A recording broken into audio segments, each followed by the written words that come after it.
Bueno, em, hoy vamos a hablar un poco de algunos temas de digestivo distintos al cólico.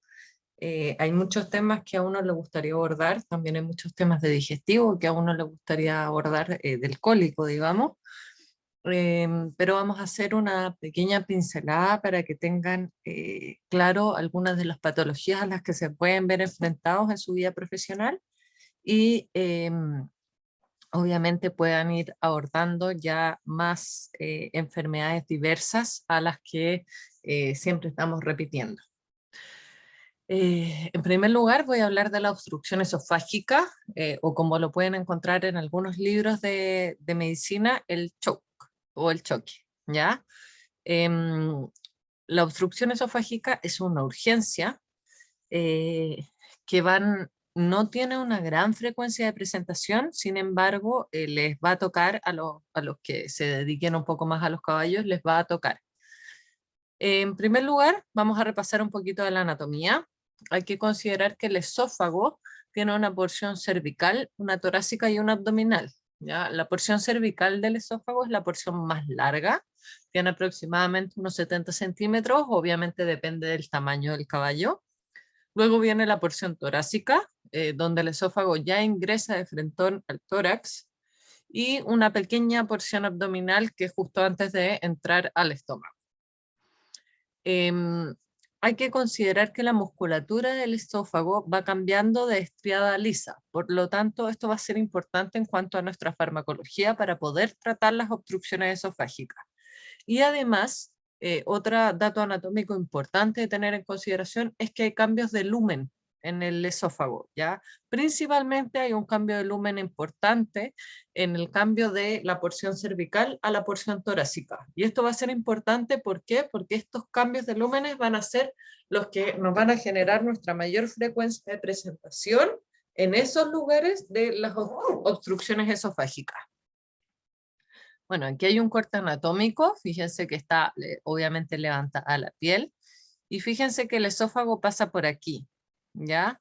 Siempre viene en contacto con la tráquea, voy a poner el puntero, siempre viene en contacto con la tráquea, que está acá, el esófago pasa por ahí, y en un momento va por encima de la tráquea, y en otro momento más cercano a la cabeza y más cercano al tórax, va a cambiar y se va a posicionar por un lado y por el otro lado de la tráquea, ¿ya? El esófago además pasa por el lado izquierdo del cuello del caballo, eso también es importante que lo sepan y lo tengan en consideración.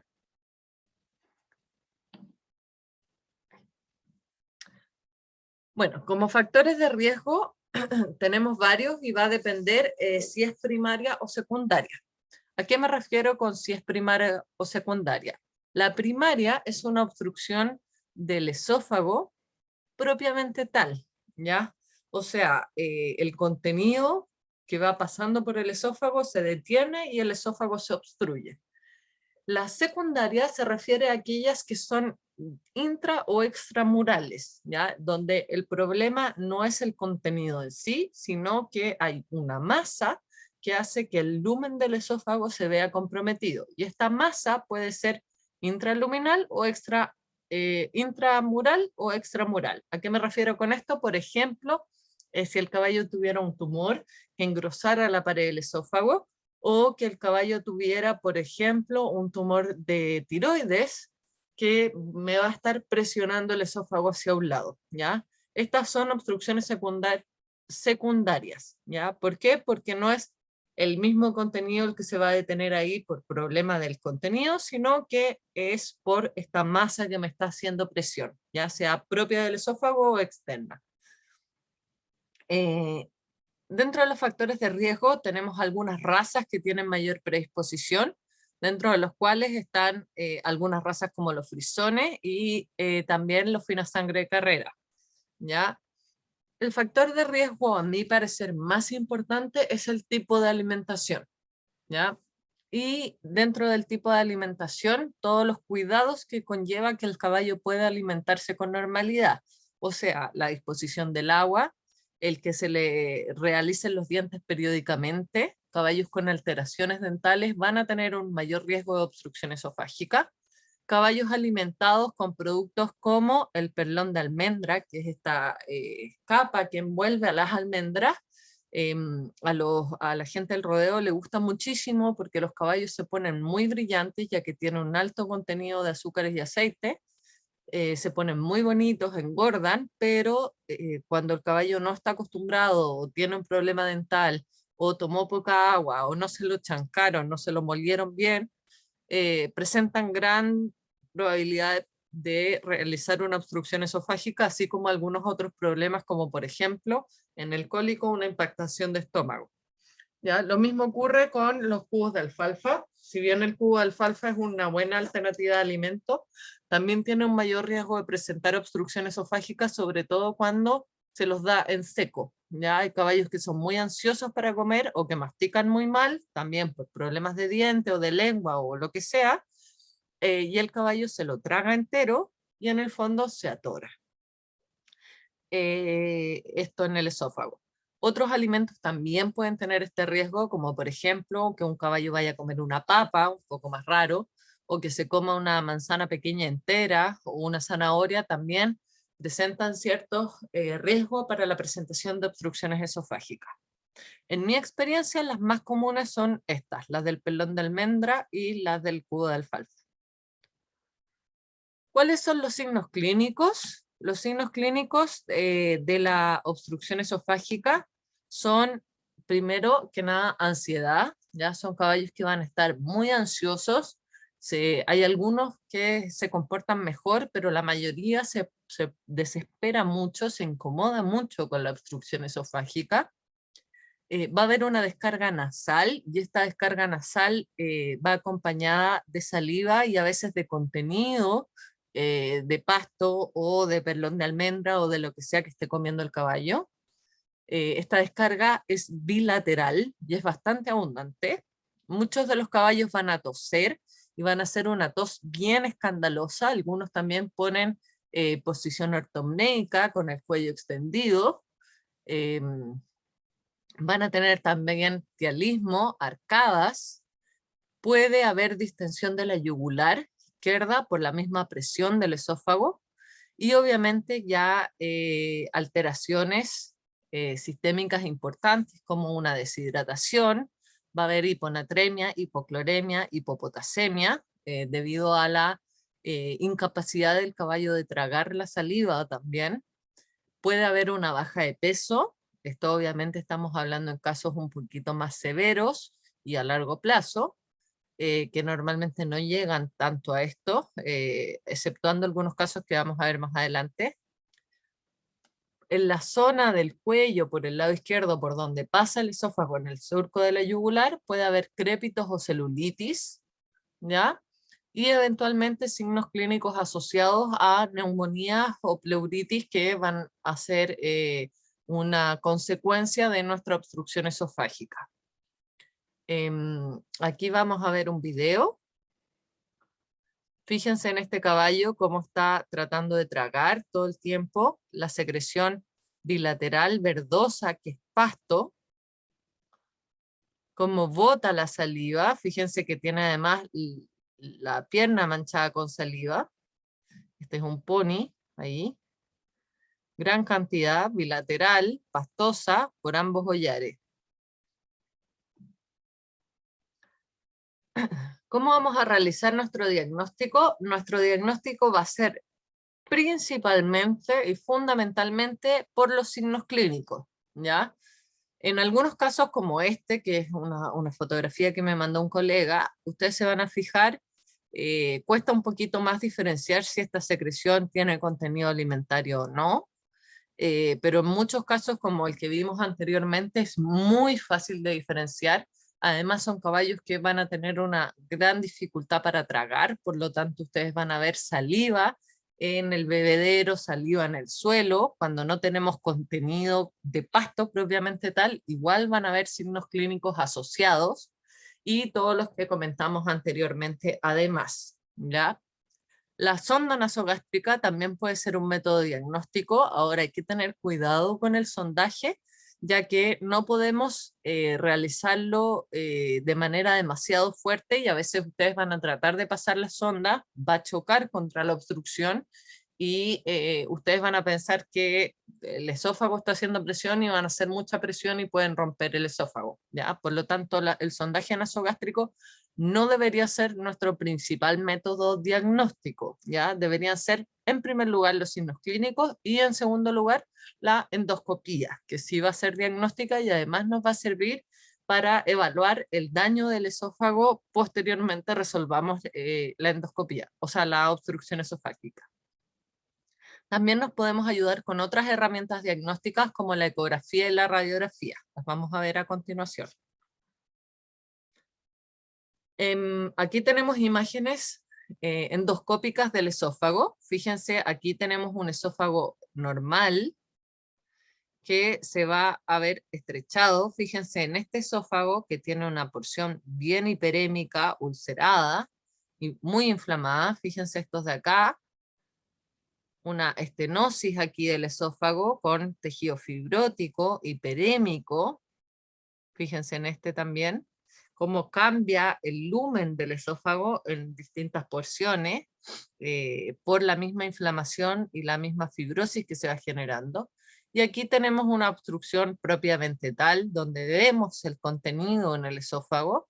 Recuerden que el contenido por el esófago pasa rápidamente, o sea, cuando ustedes están haciendo una endoscopía no deberíamos tener contenido en el esófago. Fíjense aquí cómo se ve el contenido. En la ecografía, nosotros vamos a hacer la ecografía a la altura del surco yugular con el transductor de manera transversa. ¿Y qué es lo que vamos a ver? Bueno, vamos a ver en primer lugar musculatura, la carótida, que es esta que está acá, que se ve bastante anecoica, con sus paredes bien definidas. Aquí no vemos la yugular porque no está colapsada, ya no estamos ingurgitándola. Y vemos esta estructura que está aquí, que es el esófago, ¿ya? Esta que está aquí es el esófago, que tiene una forma un poquito como un huevo aplastado, ¿ya? Estas estructuras hiperecoicas que se ven acá son los anillos de la tráquea. Aquí no se nota demasiado, pero están aquí. Esta es la tráquea. Y producto del gas que hay en la tráquea va a ser artefacto ecográfico y va a haber reverberancia. Pero este de aquí es el esófago. Y esto se puede medir y determinar si está engrosado según medidas estándares que hay. Fíjense aquí de nuevo está la carótida, la tráquea, y según la porción donde vamos a estar evaluando el esófago, cambia de esa forma de huevito aplastado a una forma un poquito más circular y podemos medir su pared. Fíjense aquí, la carótida se posa sobre el esófago, ya más hacia caudal, en la porción cervical, y aquí se vuelve más triangular el esófago.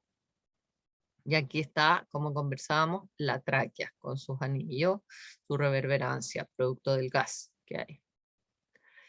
Otro método diagnóstico que tenemos es la radiografía. Normalmente para hacer radiografía de esófago ocupamos contraste, ¿ya? Y fíjense, esta que está aquí, radiopaca, aquí todo esto es la tráquea, pero fíjense aquí con el contraste cómo se ve el esófago, que hace un cambio ahí, producto de que hay una obstrucción ahí, y hay distintos grosores del lumen. Fíjense acá, y acá no se nota tanto.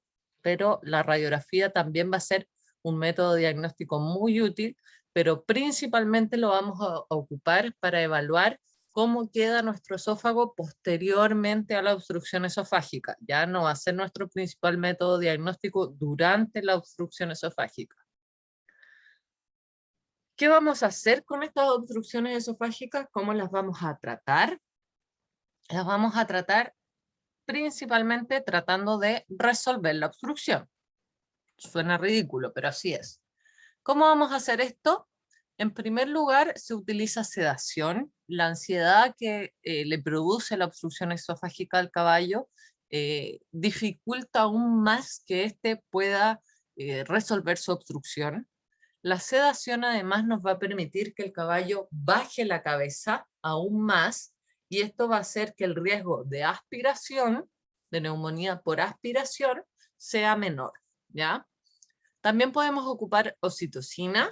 La oxitocina es un fármaco que produce relajación de la musculatura lisa del esófago, por lo tanto, nos puede ayudar a relajar un poquito ese espasmo que se produce sobre el esófago al estar obstruido y ayudaría a resolver la obstrucción.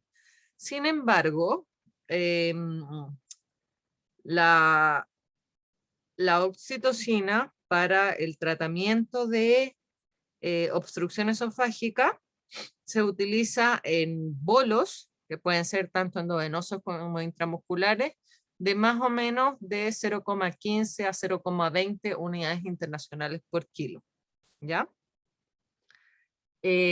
Aquí hay cierta controversia referente a la eficacia o no de la oxitocina en la obstrucción esofágica. Es un tema que se está estudiando, que aún está en discusión, pero principalmente lo que se ha observado es que no todas las obstrucciones esofágicas responden a la oxitocina y esto se debería principalmente al lugar donde se va a ver instaurada esta obstrucción. Acuérdense que la oxitocina, o sea que la musculatura del esófago va cambiando según la porción del esófago que estemos hablando. Otro método de tratamiento es la lidocaína. Y la lidocaína la vamos a ocupar de manera local, ¿ya? Perdón, les dije que la oxitocina relajaba la musculatura lisa, me equivoqué, es todo lo contrario, la oxitocina relaja la musculatura estriada, que es la porción más cervical del esófago, y no afecta a la musculatura lisa del esófago en este caso, ¿ya? Entonces la oxitocina solo nos va a servir más cuando está en la porción cervical. Ahora, si me preguntan a mí, en estos casos, como estamos frente a una urgencia, en general ocupamos todo. La lidocaína se ocupa de manera local, uno ingresa con el endoscopio cuando tienen el canal para meter agüita o con la sonda nasogástrica hasta donde está la obstrucción y administra entre 20 a 40 cc de lidocaína que va a generar una analgesia local importante. Eso ayuda bastante a disminuir la reacción del esófago a esa obstrucción y a hacer que el esófago vaya relajándose un poco y vaya soltando esa obstrucción. Lo mismo con la buscapina. Al contrario de la oxitocina, la buscapina sí actúa sobre la musculatura lisa, y vuelvo a repetirme, creo que lo dije al revés al principio, la oxitocina produce relajación en la musculatura estriada, la buscapina afecta principalmente en la musculatura lisa, y también nos va a ayudar entonces a relajar ese esófago. Es muy importante que también mantengamos una fluidoterapia de ese caballo. Recuerden que ese caballo no va a estar consumiendo agua, no puede tragar, por lo tanto sería bueno ir aportándole fluidos mientras se resuelva la obstrucción. Y por último, el sondaje como tratamiento es una herramienta bastante útil, pero hay que hacerla con cuidado. ¿Cómo se hace? Hay sondas especiales que traen un CAF, un balón, para, inflarse en el esófago y de esta manera evitar que el contenido que uno ingresa o que está obstruido se devuelva por el mismo esófago y pueda ser aspirado por el caballo, sino que se devuelva solo por la sonda, ¿ya? Obviamente no todos contamos con ese tipo de sonda, entonces, ¿qué es lo que hacemos? Durante la sedación del caballo, porque queremos que el caballo tenga la cabeza abajo y no esté aspirando todo ese contenido, vamos a ingresar con la sonda sin empujar la obstrucción y vamos a irla lavando suavemente, metiendo un poquito de líquido y sacando, metiendo y sacando, metiendo y sacando, ya sin retirar la sonda. Pero siempre es muy importante que el caballo permanezca con la cabeza abajo para tratar de reducir el riesgo de la aspiración. Otros tratamientos un poco más avanzados que se realizan son ingresar con estas sondas a través del esófago y inflar un balón. Y este balón se deja inflado durante un periodo de tiempo para disminuir la estenosis producto de la fibrosis que se genera en algunos esófagos cuando la obstrucción es muy severa o daña mucho o es muy prolongada, ¿ya? Y este tratamiento no es para resolver la obstrucción, es para las secuelas, ¿ya? Y la principal secuela de la obstrucción esofágica es la estenosis esofágica, donde vamos a ocupar este tratamiento que les comento. Se puede. No conozco a nadie que lo haya hecho aquí, pero puede que alguien lo haga, puede que alguien tenga estos balones para inflar en el esófago, no lo sé. Y la otra gran secuela que vamos a tener en el caso de la obstrucción esofágica son las neumonías o las pleuroneumonias por aspiración, principalmente neumonía. Por lo tanto, ¿cómo lo vamos a tratar?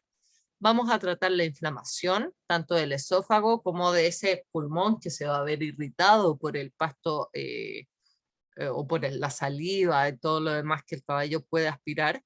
Vamos a tratarlo con antibióticos de amplio espectro, con el fin, obviamente, de reducir la posibilidad de secuela de una neumonía.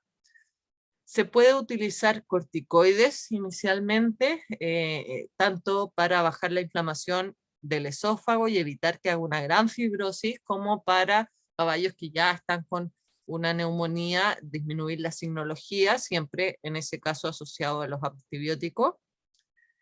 El sucralfato está discutido si tendría o no utilidad, sobre todo cuando tenemos caballos que no se sabe bien si esa obstrucción se resolvió bien, podría aspirarlo también.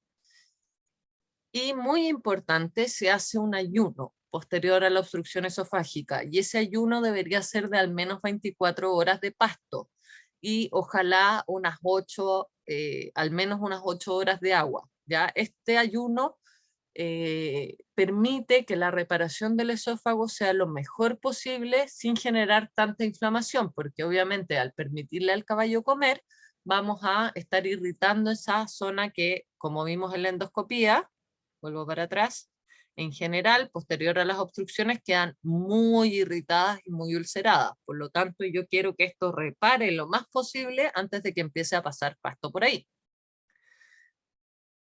Otra alternativa de tratamiento es la cirugía, ¿ya? Se hace una esofagostomía donde se abre esófago, posterior a la zona de obstrucción se coloca una sonda para poder alimentar al caballo por ahí. Sin embargo, las esofagostomías tienen bastante mal pronóstico. Los caballos, aquí tenemos el resultado, los caballos reaccionan muy fuerte localmente. En general se contamina bastante la zona de la incisión, y eso puedo decirle respecto a lo que hay en la literatura de la esofagostomía. Tampoco nunca la he visto, pero está descrita como una alternativa. ¿Cuál es el pronóstico? El pronóstico de sobrevida de la obstrucción esofágica es bastante bueno. Tiene un pronóstico alrededor de un 80% de los caballos con obstrucción esofágica y tratamiento sobreviven. Hay un pequeño porcentaje de ellos que va a requerir tratamiento permanente. Estos caballos que terminan con estenosis esofágica van a requerir un manejo dietario, donde el ideal de la dieta es que sea en pequeñas cantidades, lo más blanda posible, como por ejemplo el pasto verde. Y obviamente hay algunos que van a presentar secuelas y va a comprometer su rendimiento deportivo. Y esto es bastante importante, por ejemplo, en los finasangre de carrera, donde la principal secuela va a ser la neumonía, que pueden quedar con algún grado de daño pulmonar. Fíjense en esta ecografía, donde se ven grandes colas de cometa, características del daño pulmonar. Esto podemos observarlo en la ecografía de nuestro caballo con obstrucción esofágica para evaluar si está con daño pulmonar o no, neumonía por aspiración. La ecografía es una herramienta bien útil. Y bueno, otra de las secuelas, como conversábamos, es la estenosis esofágica. Fíjense aquí en esta radiografía por contraste que me facilitó el doctor Felipe Brau, una yegua que hacía obstrucción esofágica a recurrencia posterior a la primera. Fíjense cómo ese esófago se va angostando en distintas porciones, ¿ya? Eso es porque la cicatriz que se genera va a disminuir el lumen del esófago. Eso en primer lugar con la obstrucción esofágica. Otro de los temas que quería abordar hoy día era el síndrome ulceroso gástrico equino, o el EGUS por su sigla en inglés, ¿ya?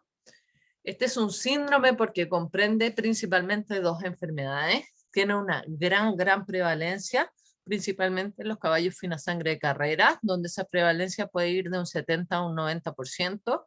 Incluso en algunos lugares está reportada en algunos papers de un 100%, ¿ya? Y comprende dos enfermedades principalmente. La enfermedad gástrica de la porción escamosa, ¿ya? Y la enfermedad gástrica de la porción glandular del estómago. Fíjense que anatómicamente el estómago del caballo consta de dos porciones, la porción escamosa, que es esta que aquí en la endoscopía vemos acá arriba, y la porción más distal, que es la porción glandular, que es esta que en la endoscopía se ve rojita acá abajo. ¿Ya? ¿Por qué se separa en estas dos enfermedades el síndrome ulceroso gástrico? Porque la etiología y el manejo es un poco distinto para cada uno. Cuando estamos hablando de la enfermedad ulcerosa gástrica de la porción escamosa del intestino, tenemos distintos factores de riesgo. ¿Cómo ocurre la úlcera en esta porción? Ocurre principalmente producto de que los ácidos grasos volátiles, de cadena corta principalmente, y las sales biliares se empiezan a poner sobre esta superficie de la porción escamosa, y en presencia del ácido gástrico van a permitir que el ácido gástrico vaya rompiendo esta pared y la vaya ulcerando, ¿ya?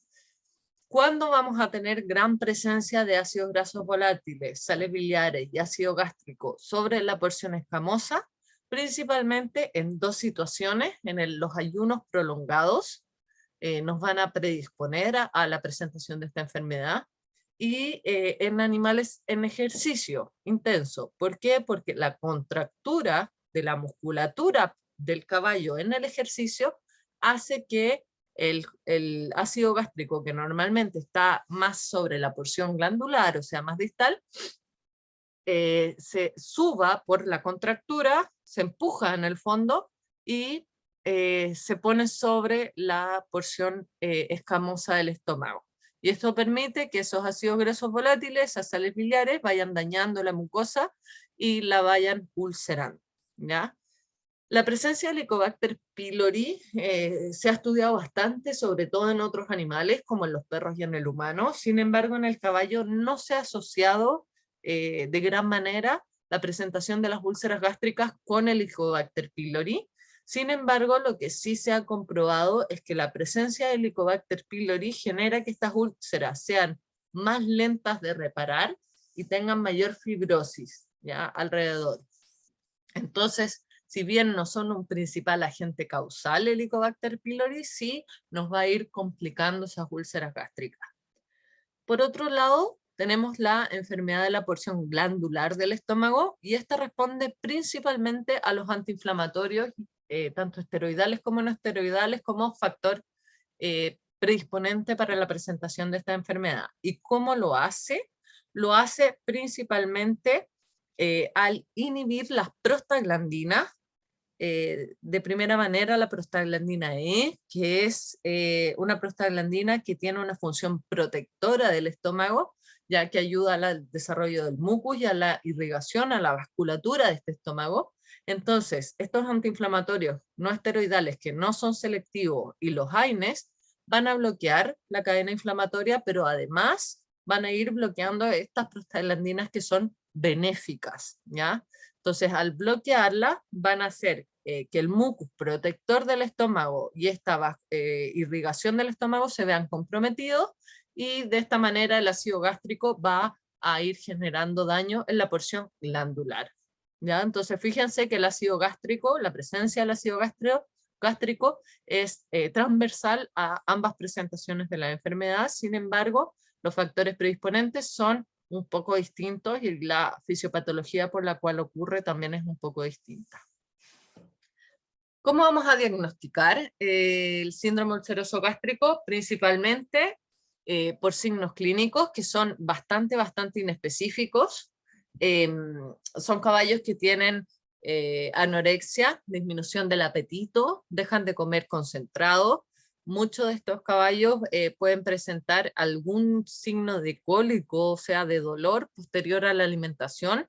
Entonces estos caballos que yo los veo que comen o que toman agua y a los 5, 10 minutos, 20 minutos empiezan con dolor, debería yo de sospechar de úlceras gástricas y obviamente sumarlo a los factores de riesgo, caballos con ejercicio intenso, que comen altos niveles de concentrados porque me generan gran cantidad de ácidos grasos volátiles, que tienen disminución del rendimiento, baja de peso, no quieren comerse toda la comida, vamos a ir sospechando de síndrome ulceroso gástrico.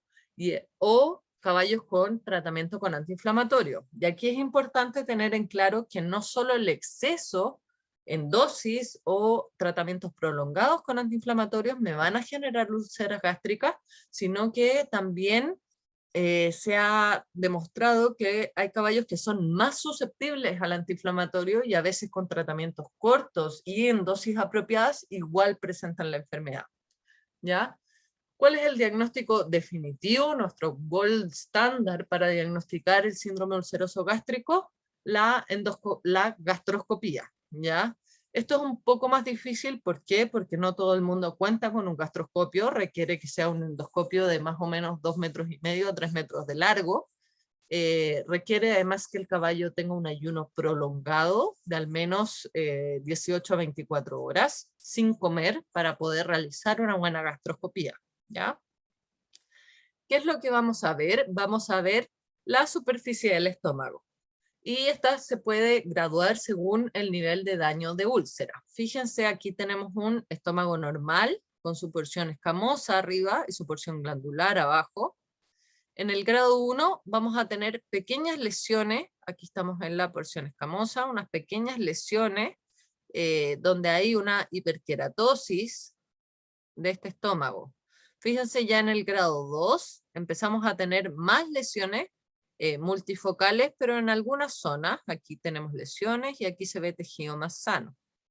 En el grado 3 ya tenemos unas lesiones grandes y multifocales en toda la superficie. Fíjense que de nuevo estamos en la porción escamosa, aquí está la glandular.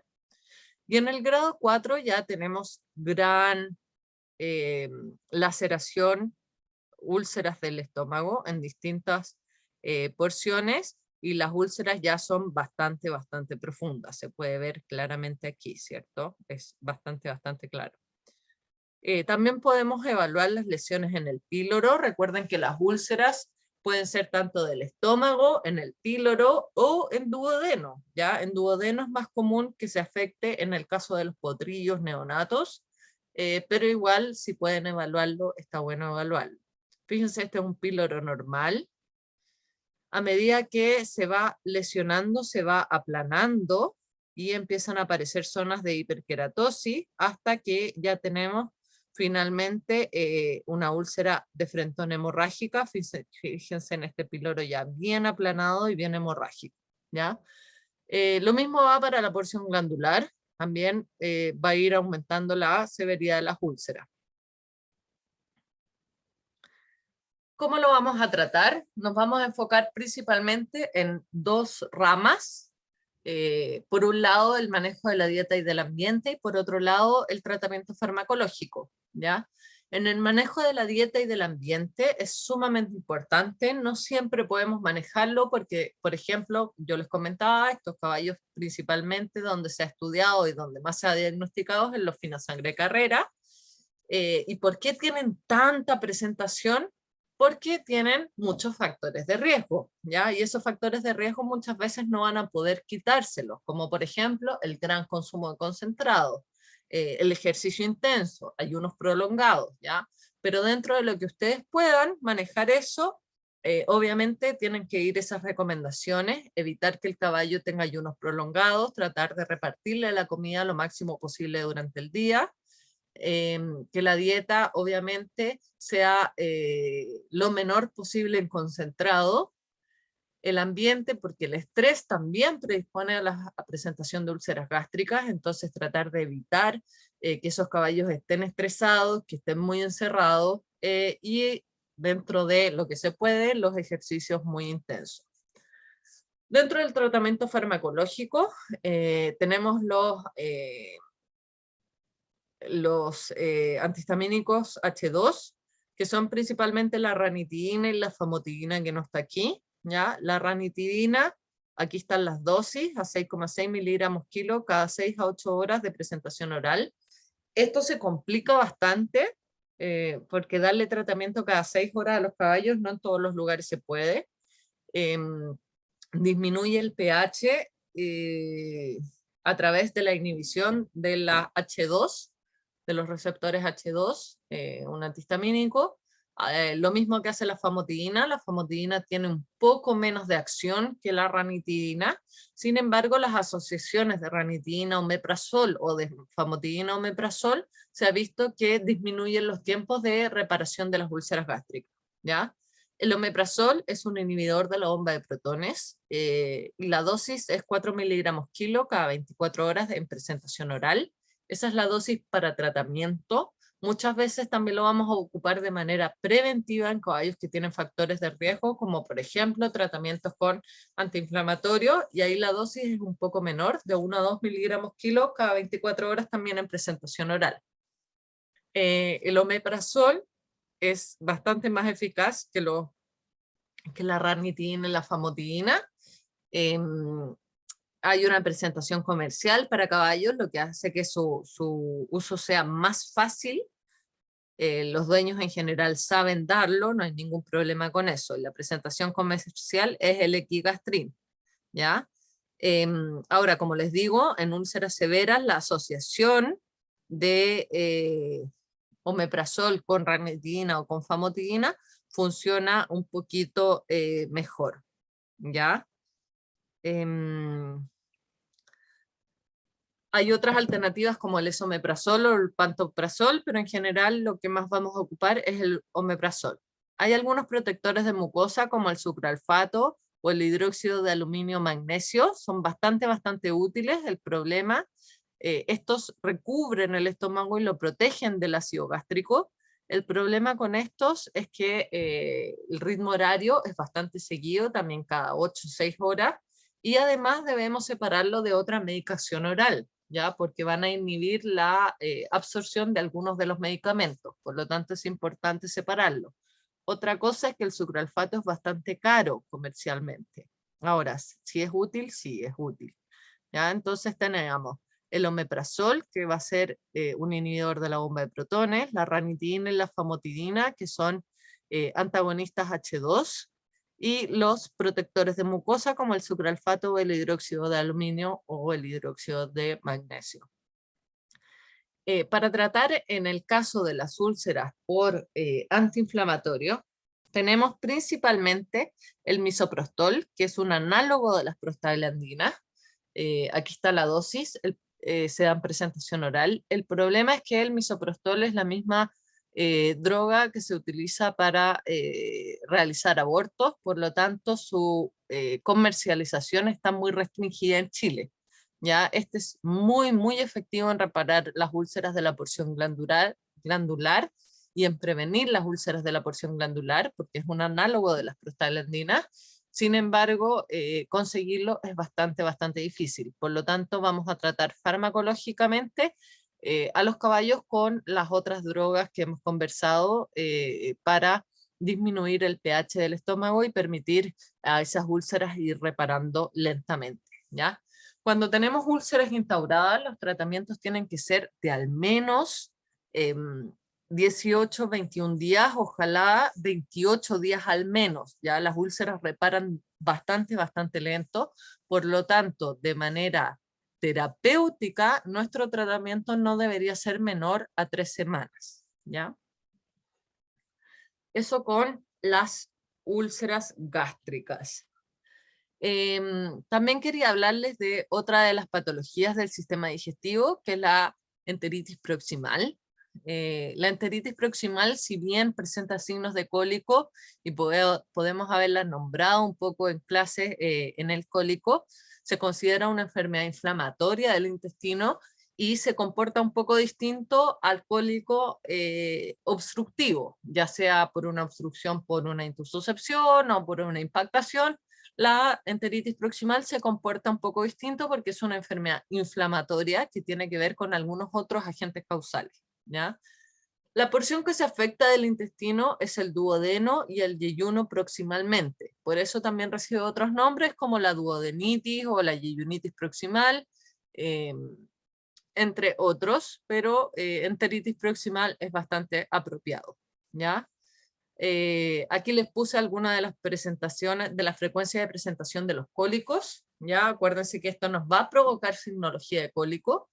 Entonces abordan más o menos entre el 1,7 a 13% de los cólicos que llegan a hospitales.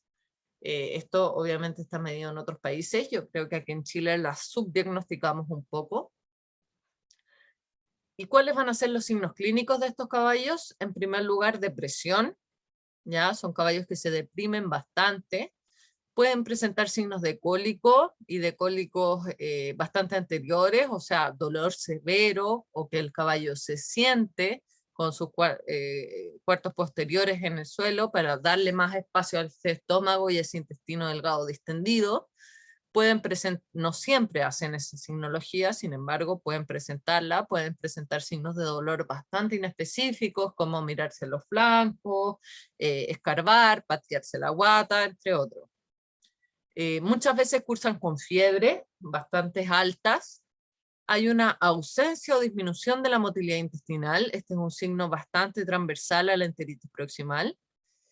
Una gran cantidad de reflujo, mayor o igual a 3 litros por hora. Ese es un reflujo muy abundante y esto nos va a permitir ayudarnos en nuestro diagnóstico para diferenciarla de otras obstrucciones intestinales, como por ejemplo una intususcepción, ¿ya?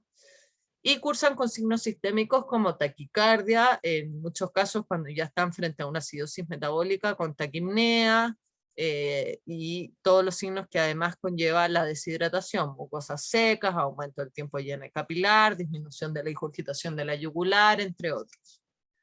¿Cuál es la etiología? Se asocia principalmente a Salmonella, Clostridium difficile y la presencia de hongos, ¿ya? Sin embargo, los últimos estudios apuntan a que Clostridium difficile sería principalmente el agente causal. En muchos casos de enteritis proximal no se ha logrado aislar Salmonella y en los estudios donde inoculan Salmonella, muchos caballos no realizan o no cursan con una enteritis proximal, a veces cursan solo con colitis, por ejemplo. Lo mismo con el caso de los hongos, ¿ya? Sin embargo, la mayoría de los caballos inoculados con Clostridium sí presentan enteritis proximal y en la mayoría de los PCR que se realiza a este intestino cuando ya tenemos enteritis proximal, sí se ha logrado aislar Clostridium difficile. Por lo tanto, es el agente causal más probable. Sin embargo, esto también es una patología que sigue en estudio, que puede ir cambiando con el tiempo, por eso siempre les repito, hay que mantenerse estudiando, ¿ya?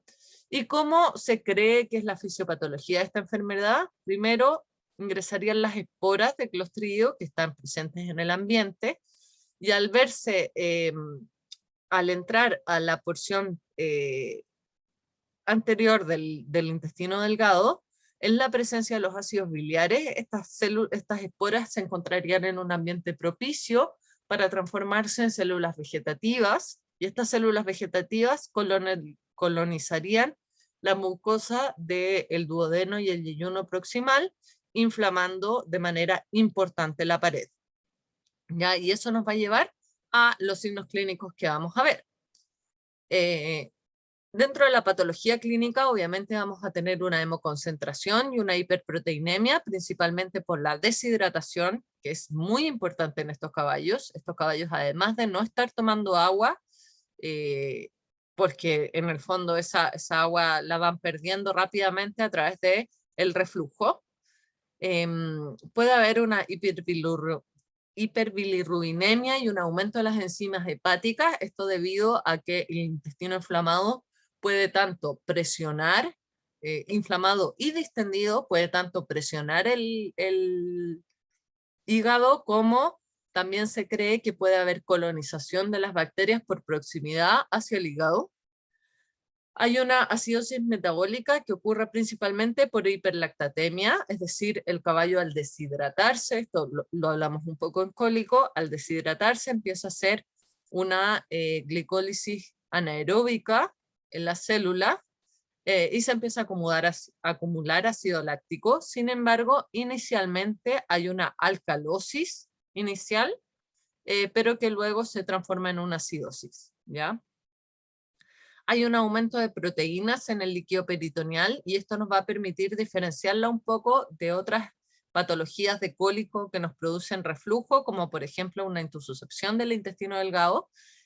¿Por qué? Porque en el caso de estas intususcepciones o de patologías que son estrangulantes del intestino delgado y que me van a producir reflujo, aumentan las proteínas en el líquido peritoneal, pero también aumenta de manera importante las células.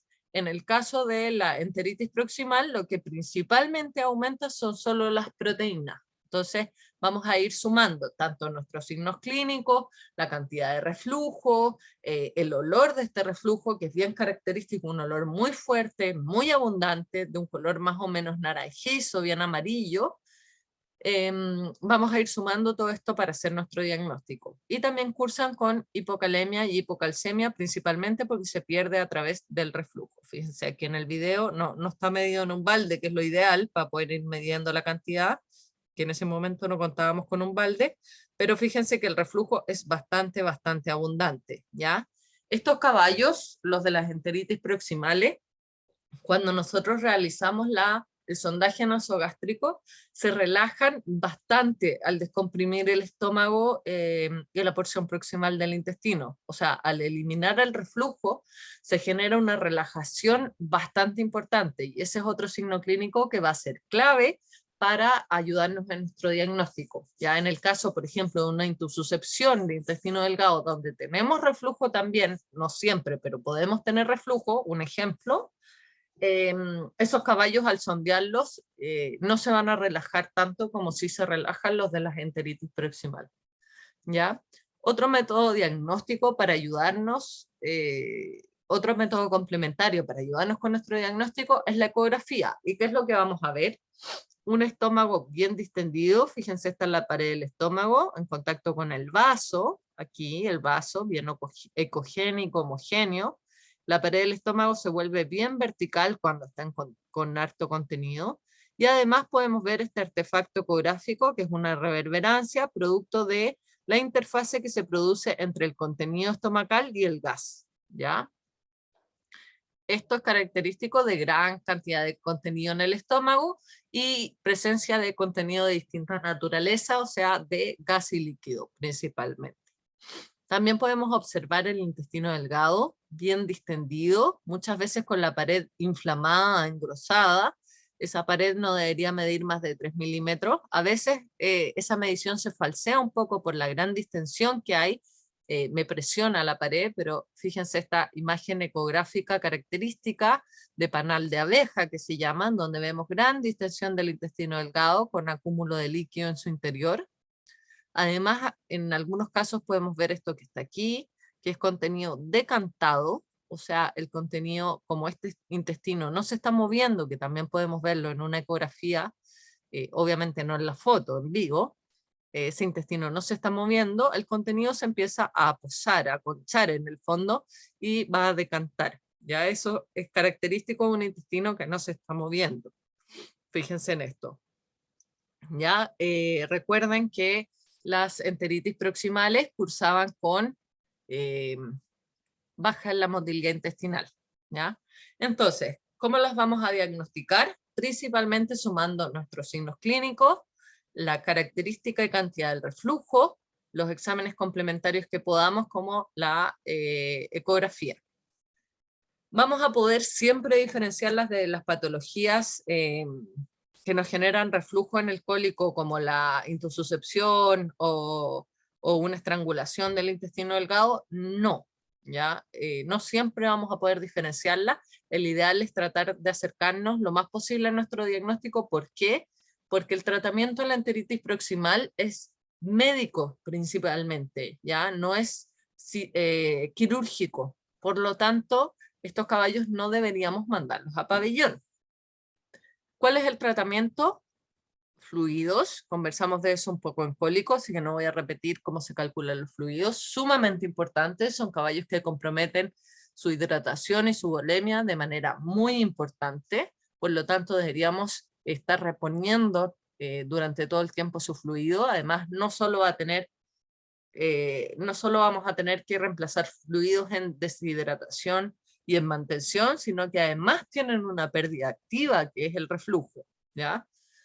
Se podría utilizar algunos proquinéticos, acuérdense que cursan con baja motilidad. Como comentamos en la clase del cólico, hay que tener cuidado con ellos porque algunos proquinéticos tienen algunos efectos adversos en los caballos, como excitación nerviosa, ¿ya? AINES, de todas maneras, hay que sumar antiinflamatorios. Ese intestino está inflamado, además al caballo le duele, por lo tanto queremos un AINES que sea antiinflamatorio y analgésico también, ¿ya? El uso de antibióticos está discutido, pero como se sospecha que el agente causal sería un clostridio, podríamos utilizar metronidazol, ¿ya? Como antibiótico. Obviamente frío en los cascos, ya que una de las principales secuelas de la enteritis proximal es la laminitis, ¿ya? Fíjense aquí hay una rotación de la tercera falange. Entonces queremos prevenir esta consecuencia. Y la cirugía, ¿por qué la pongo con signo de interrogación? Porque algunos estudios indican que se podría operar a los caballos con enteritis proximal y resectar, hacer una enterotomía de la porción más afectada del intestino. Y estos estudios muestran un buen pronóstico cuando la cirugía es temprana, ¿ya? Sin embargo, nuestros caballos que ingresan a cirugía con enteritis proximal, en general, son caballos que tienen un gran compromiso sistémico, donde no se diagnostica la enteritis proximal, sino que se piensa que es una patología estrangulante del intestino. Entran a pabellón y estos tienen bastante mal pronóstico. Por eso les pongo la cirugía con signo de interrogación ahí. Eso con la enteritis proximal. Y el último tema del que quería hablarles es de la colitis o la tiflocolitis, ¿ya? La colitis es la inflamación del colon y la tiflocolitis la inflamación del ciego y el colon, ¿ya? ¿Por qué quería hablarles de esto? Porque estos son estas dos, las enteritis proximales, las enfermedades inflamatorias del intestino delgado que no nombré, y las colitis son nuestras productoras de diarreas, ¿ya? Recuerden que la diarrea es un signo clínico, no es una enfermedad propiamente tal. Por lo tanto, cuando ustedes me den un prediagnóstico, no me digan que el caballo tiene diarrea, ¿ya? Ese es un signo clínico, no es un prediagnóstico, ¿ya? Ahí podríamos sospechar de una enfermedad inflamatoria, una enteritis, de una colitis, de una tiflocolitis, que eso me está causando la diarrea, ¿ya? ¿Cuál es la fisiopatología de las colitis? Bueno, distintos patógenos van a activar cascadas inflamatorias y de la coagulación, ¿ya? ¿Cómo lo van a hacer? Van a ingresar a la mucosa intestinal y me van a activar estas cascadas. Al activarse estas cascadas inflamatorias y de la coagulación, se activan componentes vasoactivos. ¿Qué quiere decir eso? Componentes, distintos mediadores inflamatorios que me van a generar edema en la pared intestinal. Al igual que en el cólico, ese edema me va a generar un aumento de la permeabilidad, ¿ya? ¿Por qué? Porque todo lo que hemos conversado, al haber edema, se disminuye la irrigación de ese tejido. Al disminuirse la irrigación hay una hipoxia, un metabolismo anaeróbico, se empieza a acumular ácido láctico, esa hipoxia me va a activar distintas cascadas que van a generar muerte celular, aparte de la aumento de especies reactivas del oxígeno que me van a ir dañando aún más la membrana del intestino. En el fondo esto funciona básicamente muy similar a lo que es el cólico en cuanto a la cascada que se produce, producto de esta activación de los componentes vasoactivos. La diferencia está en que esto ocurre principalmente por patógenos que me van a activar estas cascadas inflamatorias, ¿ya? Y vamos a tener los mismos problemas: endotoxemia, síndrome de respuesta inflamatoria sistémico, falla multiorgánica. Recordar que estos procesos inflamatorios pueden cursar de dos maneras, con una inflamación secretora cuando se afectan las criptas del intestino, y con una inflamación con mala absorción, que es cuando se afecta el epitelio del intestino. Ya puede ser una, la otra o ambas, según la porción del intestino que esté afectada. ¿Por qué son importantes de entender las colitis y de tratar de diagnosticarlas y de tratarlas? Porque las colitis pueden presentar hasta un 30% de mortalidad, y esta mortalidad sube hasta un 70 a 90% cuando no son tratadas, ¿ya? ¿Cuáles son las alteraciones que vamos a ver? Diversas alteraciones, ¿ya? Y tienen que ver principalmente con la pérdida de líquido hacia el lumen intestinal, la baja absorción de ese lumen intestinal, y vamos a tener casi puras hipo. Fíjense, hipocalcemia es muy transversal a casi todas las colitis, hipomagnesemia, podemos tener hipocalemia o hipercalemia, hipocloremia, hiponatremia, hiperlactatemia, y hablamos que ese tejido va a disminuir la volemia, se va a ver inflamado, va a haber edema, se empieza a generar metabolismo anaeróbico, acumulación del ácido láctico. Hipoproteinemia, estas patologías al dañarse el intestino van a empezar a perder proteína, una colitis perdedora de proteína. Puede haber hiperglobulinemia, principalmente dada por aumento de la globulina G, hiperfosfatemia, una gran hipovolemia. Ya conversamos que estos caballos pierden mucho líquido, a veces no se manifiesta con diarrea, pero sí ese colon al estar inflamado o ese ciego al estar inflamado empiezan a generar edema, se absorbe menos líquido o se empieza a producir un arrastre de líquido por pérdida de los electrolitos, ¿ya?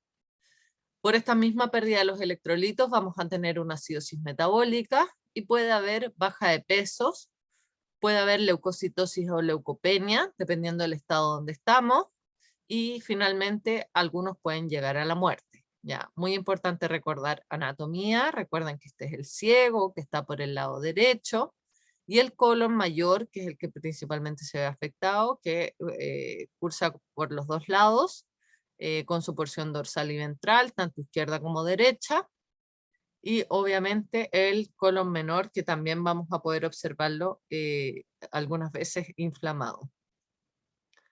Entonces, la fisiopatología, ya lo conversamos un poco. Estas agentes causales, como por ejemplo salmonela, ingresan al epitelio, y al ingresar al epitelio activan distintos factores proinflamatorios que van a, por un lado, llamar a células inflamatorias como los polimorfos nucleares, que me van a generar más especies proinflamatorias, y por otro lado, van a hacer que se generen cascadas inflamatorias y de la coagulación.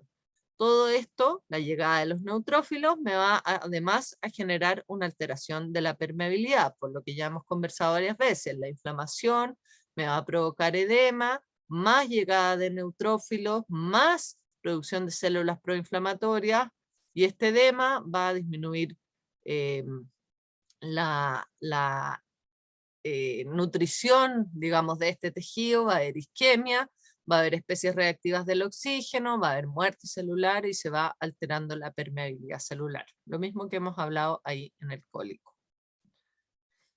Voy a hablar principalmente de dos agentes causales, si bien hay más, pero estos son los más comunes o importantes, que al menos ustedes deberían tenerlos en consideración. ¿Ya? Por un lado tenemos la salmonelosis. La salmonelosis me produce una tremenda, pero tremendo daño intestinal. Y tenemos factores de riesgo para la presentación de salmonelosis, dentro de los cuales está principalmente asociado al uso de antibióticos, ¿ya? Recuerden que Salmonella es una zoonosis y que una vez que está en el ambiente, o sea que ustedes tienen, por ejemplo, un caballo portador de Salmonella y lo empieza a diseminar, es muy difícil eliminarla del ambiente. Por lo tanto, son caballos que son bastante complicados. Muchos hospitales no quieren recibir este tipo de pacientes porque después eliminarlo del ambiente es un gran problema. Y por eso tenemos como otro factor de riesgo la presencia en hospital, porque la mayoría de los hospitales tienen salmonela como un agente que ya está presente. La salmonelosis en el caballo, cuando estamos hablando de las colitis, recuerden que salmonelosis también se postulaba como un agente causal de las enteritis proximales, puede cursar con o sin diarrea. ¿Ya? No siempre vamos a tener diarrea, y por eso les decía yo, la diarrea es un signo clínico, pero cuando cursa con diarrea, en general son diarreas muy malolientes y bastante abundantes. ¿Ya? También recuerden lo que les decía, puede haber portadores sanos o portadores sin diarrea, por lo tanto, se nos complica bastante. El problema de las colitis en general son los diagnósticos. Ya, nosotros tenemos nuestros signos clínicos, vamos a poder determinarlos según algunos métodos complementarios, pero cómo llegar al agente causal en general se nos complica. ¿Por qué? Porque son de muy difícil diagnóstico. Salmonella lo podemos diagnosticar a través de dos maneras, cultivo y PCR. Sin embargo, los cultivos de salmonella tienen que ser seriados y debemos realizar al menos 6 cultivos para poder pensar en que nuestro caballo es negativo a salmonella. Ya, el cultivo de salmonella es difícil y no siempre al cultivar con un hisopado o con fecas va a crecer salmonella debido a que salmonella tiene la facultad de ingresar a las células. Por lo tanto, no siempre va a estar por ahí dando vueltas para ser cultivada, ¿ya? Por lo tanto, que un cultivo, ustedes tomen solo un cultivo, un coprocultivo y les salga negativo, no significa que su agente causal no sea salmonella, ¿ya? Tienen que ser cultivos seriados. Otro método diagnóstico que tenemos es el PCR, pero volvemos a lo mismo. El PCR también puede salir negativo sin serlo. Obviamente ahí si les sale positivo uno de los dos, ese sí es su agente causal. ¿Cuál es el tratamiento para la salmonela? Recuerden que el problema de salmonela es que es una bacteria multiresistente, tiene resistencia a gran cantidad de familias de antibióticos, no solo a un par de antibióticos, sino que a familias de antibióticos. Por lo tanto, tratar o no tratar una salmonelosis está bien discutido. Entonces, en general se ha visto que tienen relativa susceptibilidad al enrofloxacino a una dosis de 5 miligramos kilo. Sin embargo, no todos los autores recomiendan tratar la salmonelosis. ¿Por qué? Porque, como les digo, son bacterias multiresistentes y su principal factor de riesgo es el uso de antibióticos también, ¿ya? Además, se ha visto que no siempre mejora el pronóstico del caballo tratado con antibióticos en el caso de la salmonelosis. Ahora, si ustedes tienen un caballo con salmonelosis y que se les está muriendo y quieren ponerle antibióticos, yo no soy nadie para juzgarlo, es una alternativa válida. Ahora, la selección del antibiótico tiene que ser bastante a conciencia. Ya cuando tengan caballos con salmonelosis que están diagnosticados por salmonelosis, pero no tienen un gran compromiso sistémico, lo mejor es no tratar esos caballos con antibióticos y esperar que el caballo se le pase solo. Ahora, ojo que pueden quedar como portadores, ¿ya? Y fíjense aquí en esta imagen que les puse, miren el nivel de daño de ese intestino, bastante hemorrágico, con una gran cantidad de células inflamatorias y hay una pérdida completa de la arquitectura normal del intestino. ¿Se fijan? Hay una gran descamación, hay pérdida de las vellosidades, hay pérdida de las criptas en este caso. Está completamente dañado. ¿Ya? Recuerden que salmonela puede afectar tanto a los neonatos como a los adultos y en el caso de los neonatos obviamente produce un gran compromiso. Y aquí volvemos a discutir el tema del tratamiento. Recuerden que el enrofloxacino produce alteración del cartílago de crecimiento, por lo tanto no deberíamos ocuparlo en neonatos. Sin embargo, bueno, tratar de buscar algo que sí tenga que Salmonella sí tenga susceptibilidad y tratarlo, porque acuérdense que los potrillitos se ponen bien sépticos bien rápido, ¿ya? Entonces, bueno, esto queda a criterio. Lo importante es que ustedes sepan justificar cuándo lo van a usar, por qué sí y por qué no, y elijan un antibiótico apropiado. No traten de tratar salmonela, por ejemplo, con una penicilina. Ya salmonela, aparte de ser una gram negativa, es muy, muy resistente a una gran cantidad de antibióticos.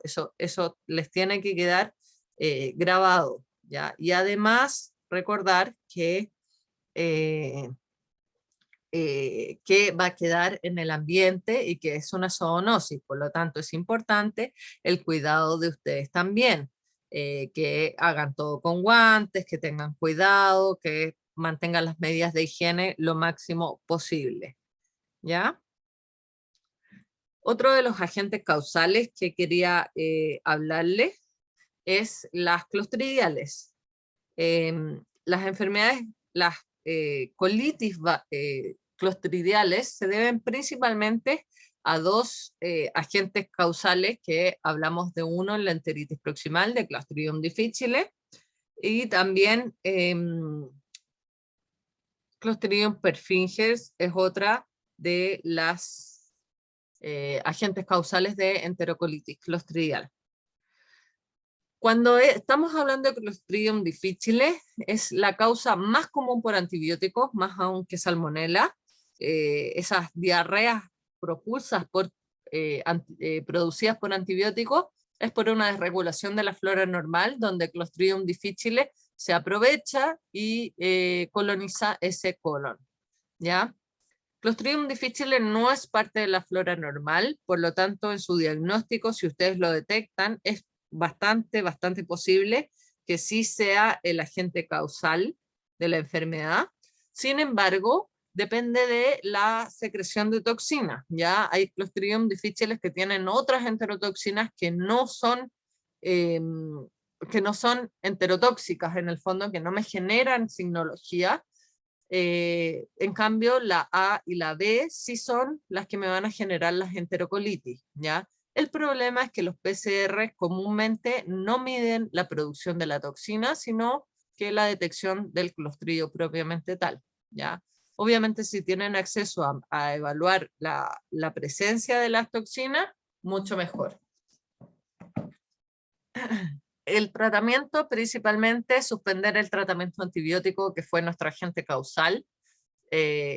No deben dar antidiarreicos, no queremos que esos clostridios se queden ahí adentro, yo los prefiero más afuera que adentro.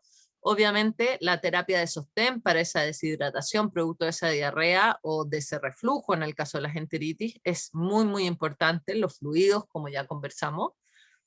El uso de metronidazol entre dosis de 15 a 25 miligramos kilo. En el caso de las enterocolitis o de las colitis o de las enteritis, a mí me gusta ocupar el metronidazol a dosis un poquito más altas de las que puse aquí, y me gusta ocuparla en general, sobre todo cuando lo doy vía oral, a dosis de 25 miligramos kilo y cada 8 horas, ya no más de 8 horas.